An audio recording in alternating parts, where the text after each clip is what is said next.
After a 9-year hiatus following their last true story game and a 13-year break since the last Half-Life game, Valve is finally back and Alyx is here. Well, actually, the game came out all the way back in March and it's already halfway through June, but better late than never. Anyways, I'm going to be giving you my 2 cents on the game after giving it 2 full playthroughs, as well as sharing why I think that it is the game that VR has needed all along. Let's take a look.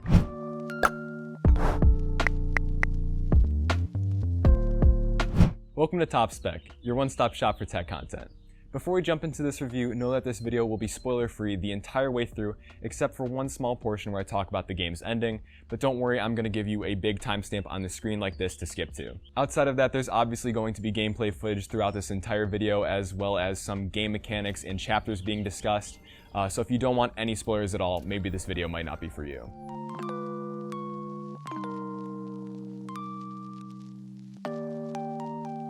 First, let's talk about that reveal. People had very drastically different reactions when the first Half-Life game in over 13 years had finally been announced. Some people were extremely surprised, some weren't because they had been data mining it for years. And also seen within the many beta updates throughout the last month is this line: enable motion on Fizz Cannon Grab. This also applies to the HLVR hand interaction. This is the first time we have seen anything related to HLVR in the year of 2018. Many were disappointed that it was a VR exclusive game, and others brought in that fact with open arms. Personally, I was really hyped for it because I am a massive VR nerd, so I really respect Valve for having the courage to release a new game in their franchise on an entirely new platform. Speaking of platforms, I played the game on my HTC Vive with a pair of index controllers, so I didn't get the same experience you might have gotten playing it on something like a full kitted out index kit, but I got pretty damn close. Anyways, let's start by talking about the game's mechanics.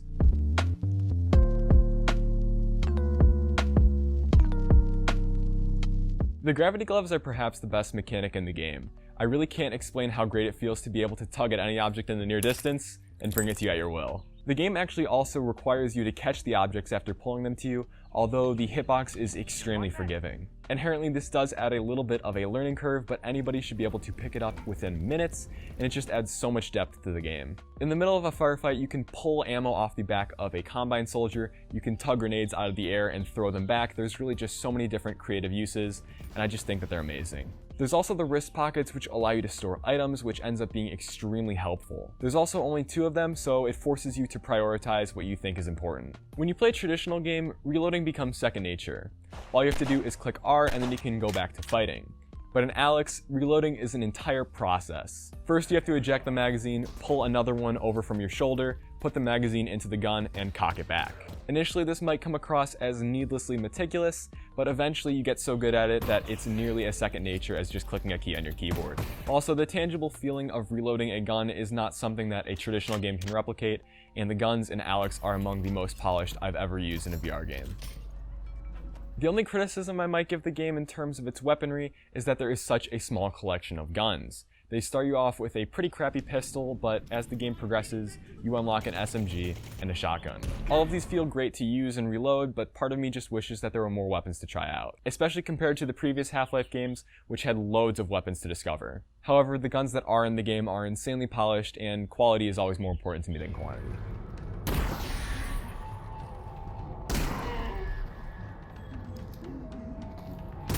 Resin is a type of item that is scattered across the entire game that allows you to upgrade your weapons. The lore behind it isn't really explained, but regardless, I had a very fun time searching in all the different nooks and crannies to see if I could find some of it hidden. I personally love exploring games and seeing everything that they have to offer, but if you're not the patient type, you're probably going to find resin a little bit annoying because it can slow you down so much. My first playthrough of the game actually took me a little bit over 17 hours, while my second was just over 8 hours, and the only difference between those 2 playthroughs was that the first time I was highly focused on finding as much resin as I possibly could. Keep in mind, I was also able to fly through the puzzles in the game just because I had gone through them already, so that's also a contributing factor. An often overlooked yet extremely mechanic in VR is locomotion. Unlike traditional games, VR games don't exactly have one type of movement set in stone. Locomotion can actually be a very difficult thing to get right in VR, but Valve clearly did their research and implemented enough options to make everybody happy. Alyx gives you 4 movement options: blink, shift, continuous, and continuous hand locomotion. The first 2 are both teleport based. Blink fades your screen to black for a fraction of a second and then teleports you to wherever you desire. It was the option that I chose to play the game with because I felt it to be the most comfortable, and I'm not a fan of smooth locomotion. More on that later. Then there's Shift, which is very similar to Blink, but instead of your screen fading to black, the camera quickly slides to wherever you're trying to go. I tried this one out, but I get sick pretty easily from VR, so this one didn't go over too well with me. Then there's the two continuous locomotion options. All that continuous locomotion means is that you move your character around with a joystick, kind of like a traditional game, and the only difference between these two is that one moves you around based on the angle of your head, and the other one moves you around based on the angle of your hand in relation to the headset. Viewers of virtual reality gameplay tend to like this option the most just because it looks more cinematic, and it's more what they're used to, but I have a number of gripes with it.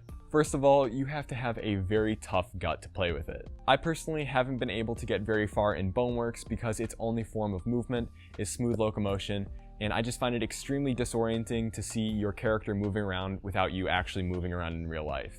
Also, Half-Life Alyx wasn't designed to be played with continuous locomotion, so there's a number of quirks that you'll encounter if you decide to play with it. But anyways, I'm not going to delve any deeper into the different types of movement. If you'd like to hear more about that, Valve made a great video, so be sure to click the card in the upper right hand corner, whichever my right is. There are a number of puzzles in the game that really explore Alyx Vance's tinkerer side. Some notable examples include rewiring these circuits in the wall to make them functional again, using Alyx's multi-tool to disable tripwires, and whatever you'd call this one. I loved all of these puzzles, but there was one in particular that really started to irk me as the game progressed.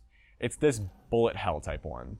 You essentially just have to avoid all of the red dots and get from point A to point B, but as the game progresses, the trails on the red dots progressively get longer, and it requires you to do the puzzle more times. It doesn't get particularly more difficult, but it does get more frustrating and easier to mess up. I also have an HTC Vive, which makes use of Valve's Lighthouse system, which is still to this day the best system available for tracking, so I can't imagine what it would be like to play these puzzles on something like a Windows mixed reality headset. If you happen to lose tracking for even a fraction of a second and your controller drifts off, you'll have to redo the entire puzzle, and it just gets so frustrating. But other than that, everything else was amazing.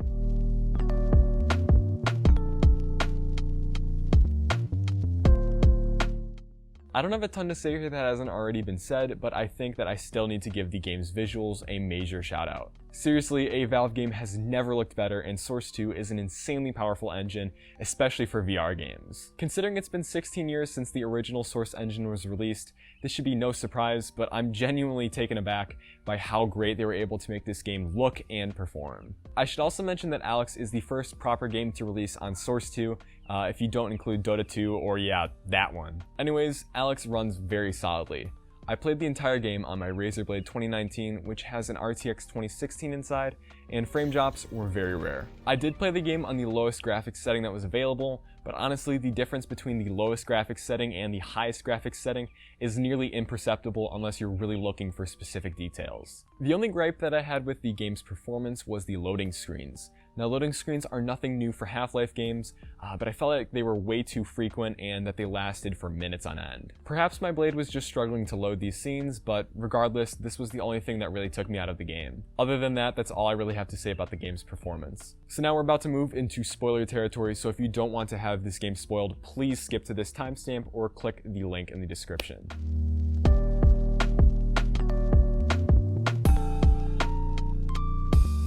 Okay, now that they're gone, holy shit. I think that the new Valve has finally learned to count to 3. If you haven't seen the game's ending, you need to experience it, so go ahead and click the card in the upper right hand corner and see the end of our live stream. Anyways, now I've never been a major fan of using time travel as a plot device in any medium. I actually had the extremely unpopular opinion that last year's Avengers Endgame was extremely overhyped solely because the movie hinged so strongly on time travel. But I think that this is one of the rare examples where I've actually liked the way that it's been used. This game essentially rewrites the ending to Half-Life 2 Episode 2. The G-Man prevents Eli Vance from dying as a nudge to thank Alyx for freeing him from his prison. Then, after you get attached to Alyx by literally seeing through her own eyes the entire game, she gets hired by the G-Man, which we can assume means that she's now in some sort of limbo state. And then to top it off, Valve seals the deal with a post-credit scene where you literally become Gordon Freeman for about 30 seconds, and then they basically confirm that the story is not over. And the crowbar! Please let us play with a crowbar. So yeah, without a doubt, this was not the ending that I was expecting, but in all the right ways. Valve finally pushed Half-Life's story a nudge forward, gave us a hint of what to come, and has reinvigorated one of their biggest game franchises of all time. Alyx was a labor of love in every single way, and I thoroughly enjoyed my time playing it.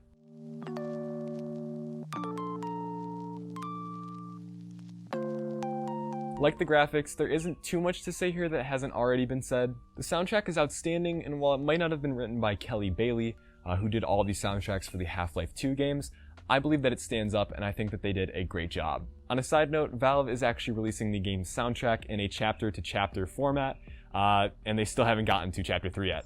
They never learn.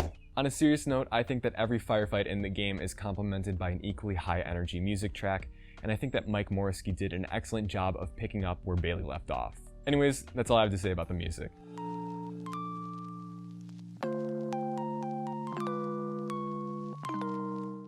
My first playthrough of Half-Life Alyx took me about 17 hours. This certainly seems to be on the longer side compared to what I've seen on YouTube, but I really took the time to look for all of the extra little hidden Easter eggs and resin as I possibly could. On the topic of exploration, one common criticism that I see Alyx getting is that a lot of its levels can come across as pretty claustrophobic, and honestly, I can't disagree. Compared to a game like Half-Life 2, the levels are a lot tighter, and the larger, more dynamic environments are certainly very spaced out. However, I can't help but think that this is intentional because Valve is so meticulous with their level design. Let me explain. VR benefits from smaller, more detailed environments instead of expansive environments that you trek through in seconds. Just think about it. Most people who have a VR setup aren't using the maximum play space that they can, and even the ones that are eventually going to reach one of the boundaries of their play space. Alyx is designed so that you can teleport into a small area and then move around your play space to explore it. I should also mention that Alyx is actually quite replayable despite it being a story game. Like I said earlier, there are tons of options for upgrading your weapons, and if you're going through the game at a reasonable pace, it's very unlikely that you're going to get all of them your first time through the game. Oh yeah, and I can't forget about Chomsky. It's certainly not the first time that Valve has given you an achievement for carrying the stupid gnome throughout the game, but I love the fact that it gave me a distinct reason to replay the game on a live stream. It was equally frustrating and entertaining to constantly be keeping tabs on the gnome. I was setting it down whenever it was possible and saving the game every few minutes. All in all, I wouldn't recommend trying to get it your first time through, but it makes for a very interesting second playthrough. Yes! I'm finally going up at the gnome. Gnome brought to my own! Yes! The last thing I want to touch on replayability is the ever-growing library of community-made maps. I haven't had too much time to check these out yet, but as Source 2's full set of features are released, I'm definitely going to in the near future. I personally have a friend who made a map for the game before the official tools were even available, so it's no doubt that the community support for Alyx is very strong. And yeah, if you want to give his map a try, I've left a link in the description.